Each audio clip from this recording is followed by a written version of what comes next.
যে মা বাবা সন্তান একটা ইঞ্জেকশন দিতে গেলেও মা বাবার চোখ থেকে পানি পড়ে, আর সেই মা বাবা সন্তানকে সুস্থ অবস্থায় জীবিত অবস্থায় স্কুলে দিয়ে নিতে আসলো এক টুকরো কয়লা, বাড়ি নিয়ে গেল এক টুকরো কয়লা।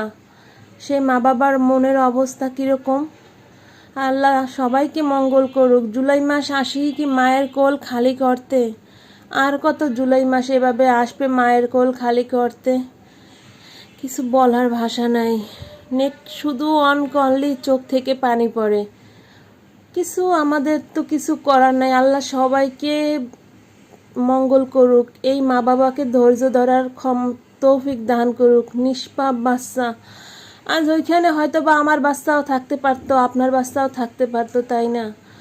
আমাদের কিছু বলারও নেই ভাষা, কিছু করারও নেই। জুলাই মাস আসি শুধু মায়ের কোল খালি করার জন্য।